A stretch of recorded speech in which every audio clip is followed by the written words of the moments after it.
Bryan, thank you very much, sir, with Craig Paul, David Smoak. We had the story earlier about the quarterback competition and how that's going right now.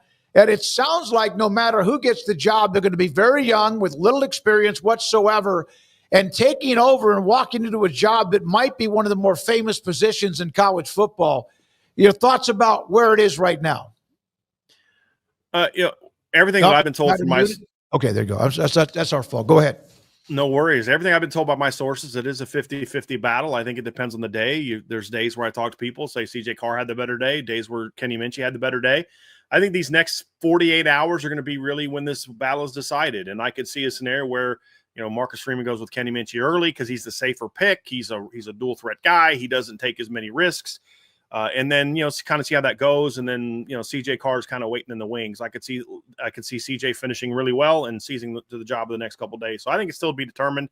I think the difference between this situation with a first-year starter and maybe some other situations is you're not asking this year's quarterback to carry the team the way that Riley Leonard had to carry the team last year because you do have so much more experience up front. You have arguably the best backfield in college football. You had 2 huge pickups in the transfer portal at wide receiver that now it's just about, hey, manage the offense, get the ball where it needs to go to, and then make some plays. And I think both of these kids are very talented recruits and very talented players. The experience will come, and they're going to get thrown into the fire certainly the first 2 games of the year. Bryan, they are set up along the offensive line and with the run game. And now, look, Malachi Fields, Jaden Greathouse, like what they have, they always I don't even know who the tight end's going to be year to year at Notre Dame. I just know it's going to be somebody who's probably going to be pretty good at it, right? Like they developed that really well. Right. Do you expect to see an offense that is efficient but maybe not electric as maybe they had hoped it to be? Oh, I don't think so. I think this team is going to be very explosive just because the run game alone, I think Notre Dame is going to be every bit as dynamic as they were last year. I mean, Jeremiah Love went into the playoffs averaging over 7 yards a carry. Jadarian Price averaged 6.2 yards per carry last year. He also was almost 7 going into the playoffs. Jeremiah was banged up in the postseason, still ripped off a 98-yard touchdown run. I think I had him last year, guys. I think 6 touchdowns of over 40 yards and 4 over 60. He's going to be every bit as good. The line is going to be better. You do lose Riley Leonard's big playability as a runner, but I think you're going to have more big play opportunities in the pass game. We saw that a little bit with Jaden Greathouse in the postseason, but then getting a Malachi Fields. And I mean, this is a guy that had over 50 catches for 800 yards at Virginia with a really bad quarterback situation. He's going into an improved quarterback situation this year. Will Pauling's a guy that, we saw torch LSU in a bowl game a couple of years ago. Was on Feldman's freaks list last year. So I just think overall, there's going to be more balance and efficiency, which is going to lead to them still being explosive because they're so dynamic at running back. So Marcus Freeman, that's a job that there are a lot of people would love that job, but at the same time get gobbled up by that job. And there might have been that feeling with Freeman early on, but man, he seems to blossomed. And are we getting ahead of ourselves, or do you feel like this is the guy that could be there for as long as he, of course, wants to be in certain ways? Well, it's certainly possible. Look, I think what Marcus Freeman did last year was exceptional. Obviously, you have the big win over Texas A&M on the road, followed by the disappointing loss to Northern Illinois. And it was kind of like a here we go again moment. We saw this with Marshall in 2022, Stanford in 2022, Louisville in 2023, Clemson in 2023, where you're just losing these games you're not supposed to lose. How is this team going to respond to that? And I think they respond exceptionally well. I mean, Notre Dame's a team that – what is the one thing everybody always says about Notre Dame after that? You haven't won a title since 88. We haven't won a major bowl game since 1994. Well, they won 2 in a week and a half. So he's been able to slay some of those dragons. You went and you finally beat a big-time SEC team. And so I think that certainly raised the bar. Now the question is, guys, can he do it again? And that's been the big hang-up at Notre Dame. We've seen sort of these – Notre Dame is back moments, right? You think of the 0-2, the great start under Ty Willingham, his first year. You think of the great year that Charlie Weiss had his first year. And then they're followed by, they're just never the same. The 2012 season at Notre Dame, the miracle season, 12-0, play the title game. They go 9-4 the next year. You have a great team in 2015. They go 4-8 the next year. You go to the playoff in 2018, very disappointing season the next year where your only win is over a ranked team is Navy. They just haven't been able to string these games along, and I think that's the next thing that Marcus Freeman has to prove is, okay, phenomenal job last year, recruiting like crazy. but you've got to now prove that you can do what hasn't been done since Lou Holtz was coach, which is now you're just here all the time. And while I think they're going to do that, I think that's the thing that he needs to prove this season. And certainly, as I said before, the schedule sets up to where we're going to find out real quick how good this Notre Dame football team is.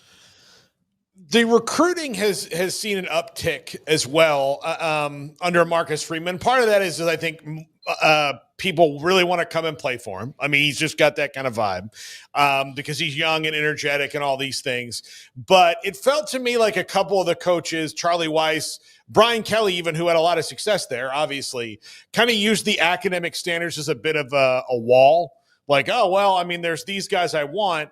He seems to not really worry about that. Why has he been able to kind of up the recruiting when it's not like all of a sudden they dropped the standards half a grade point? Charlie actually never did use that as an excuse. Charlie Weiss, the one thing he could do was recruit at Notre Dame. Yeah. I mean, 5-star quarterback. He signed 2 5-star quarterbacks, Manti Te'o, Michael Floyd, Kyle Rudolph. Charlie's problem, he just wasn't a great coach, a college coach. Bob Davie used that as an excuse. Ty Willingham used that as an excuse. Yeah. Brian Kelly used that as an excuse. And what Marcus Freeman has done is, he's obviously Jim Truss was a big mentor of his, but he talked a lot with Lou Holtz. And one of the things that I think he learned from Lou Holtz is Lou Holtz always told his players, hey, we're going to be tougher and better because we are different, because we are pushed harder, because you have to do all these things that make Notre Dame unique. And the other thing, too, is you can't ignore the fact that NIL is a factor. Before you could say, hey, look, you've got this kid from the South. There's the stereotypical recruit of is come from a poor background, and this school's offering him $100,000. Well, now Notre Dame can say, hey, we're going to offer you money, too. But now we may not offer you as much, but we're still offering you 6 figures, and you can come here, get a great degree, and then play for championships, which Notre Dame has now proven they can do, go to the NFL draft, which they're sending players to the NFL draft, and it just makes it easier to recruit, especially when you have someone like a Marcus Freeman who is very well respected and very well liked. So it's not just one thing. It's part on Marcus Freeman doing a phenomenal job, a great recruiting staff, but it's the NIL. Notre Dame boosters are stepping up. It's the fact that the on-field success now matches. It's not a coincidence that his best recruiting class comes on the heels of him taking his team to the national championship game. Brian Driskell was this Irish Breakdown. Where would you say where they are in the AP top 25 of the coaches poll? Is that about where you think they should be?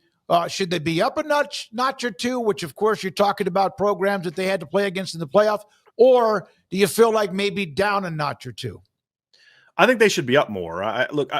It doesn't really mean it doesn't matter. But if we're going to say, hey, if you're going to rank it, you should do it right. And I look at it as, why is Notre Dame always the 4th lowest team of the 4 teams that were in the college football playoff last year, in the semifinals last year? They got to prove something. Well, doesn't Texas? What has Penn State proven? What big games has James Franklin won? Marcus Freeman won more big games in 2 weeks last year than James Franklin's won the last 10 years at Penn State. And so that's kind of my pushback. I'm fine putting Georgia ahead of Notre Dame. Notre Dame was better than Georgia last year. That doesn't mean they're a better program than Georgia on the whole. Georgia's won 2 titles. I'm okay with that. I'd put Notre Dame over Georgia. It doesn't bother me. In Ohio State, you're the champs until somebody beats you. That's kind of my philosophy. I just don't get why Penn State, Clemson, they've got something to prove. This isn't Trevor Lawrence, Deshaun Watson anymore. I don't love them being ahead of Notre Dame, but 6 is still not like, oh, you're being disrespected. I just would have them top 3 because I think when you look at what they return a lot of talent. They had a really good portal pickup. This is one of the fastest Notre Dame teams they've had in a long time. I'd have them higher. End of the day, by the end of September 6th, when you've played Miami and Texas A&M, a little bit had a chance to prove it on the field. Either A, people realized, man, we should have them higher, or B, well, maybe you weren't as good as you were last year because you lost to, one of these 2 teams. I know that they're never going to join the ACC, but the new push is to get more of the Catholics versus convicts, more of Notre Dame versus Clemson, more Notre Dame, Florida State in that rotation. How much do the fans at Notre Dame want that, given that, again, never going to be in the conference, but to make that relationship the most advantageous it can be for both sides, it really would appear that playing Miami and Clemson and Florida State on a pretty regular rotation would be better. Well, that's why they signed that 12-year agreement with Clemson. which I thought was huge. And credit to Clemson for signing that. I mean, it makes sense why Notre Dame would do it. Why is Clemson doing it? I think they understand too, like these are the kind of games we want to see. And what I've seen with this, guys, is there's a really strong level of respect between those two programs. You listen to Dabo talk about Notre Dame. He has a lot of respect for that program. Obviously, Marcus Freeman has a lot of respect for Dabo Swinney. So did Brian Kelly.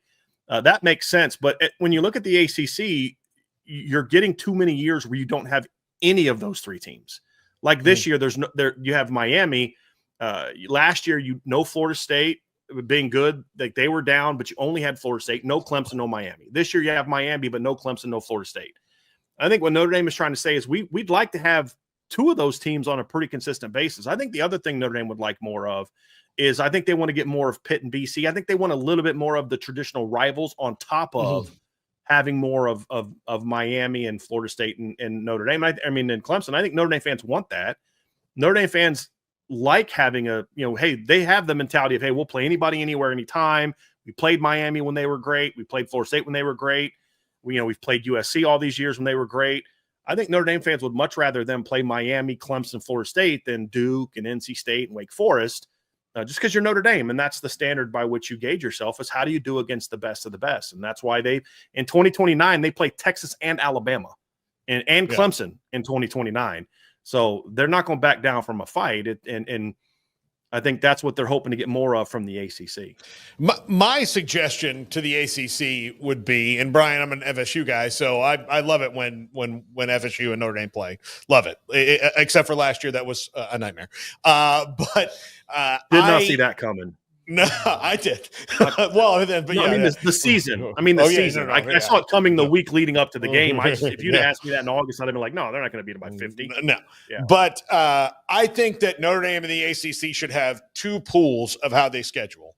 They should have the one pool of the games that Notre Dame wants to play and that are going to be good for television, and then a larger pool of this is the other team that gets cycled through. So if you are Duke and Wake Forest and NC State and Syracuse, who they probably don't care that much about, Stanford is fine, Cal is probably fine, but like those other schools that they get them once is where everybody else would maybe get them two or three times before they would. Yeah, I think that's a smart idea. I think it'd be something like, look, we want two of Clemson, Miami, Florida State every year. Notre Dame kind of said, we'll take care of the Clemson part ourselves. So give us one of Miami or Florida State, cycle through a Carolina team, and then give us an East Coast team every year. I think that's ideally where Notre Dame would like to be because, playing in the Carolinas has been beneficial for Notre Dame. Not so much of a, hey, we love playing against the Tar Heels and the Blue Devils, but more so look at their recruiting classes in recent years. They have a 5-star defensive end from North Carolina. Actually, according to On3, 2 5-star defensive ends from North Carolina coming in next year. And you talk to recruits, they're like, look, it's cool to get to know that if I go to Notre Dame, I get to come back and play in front of my family and friends. And that's part of the reason they joined the ACC. So I do think they're going to the question I have, though, is what do they do with Stanford? Because that rivalry is going to end, I think, after this season. There's Stanford's not on the schedule regularly anymore. Now that they're in the ACC, do they cycle as part of that as well? That's going to be an interesting part. Or if USC drops Notre Dame, do they just say, okay, we'll replace you with Stanford? I'm very curious to see that. But like you guys said, man, you go back to like 1988, Notre Dame wins the national title. They beat 4 teams that finished in the top 5, top 10 that year. In 1989, Notre Dame went 7-1 against ranked teams. Their only loss was number 1 Miami. And I think 7 of those wins, I think all those teams were ranked in the top 15. That's what Notre Dame fans want to see is, we want to win a championship, but we want to do it beating a bunch of nobodies and then 2 good games.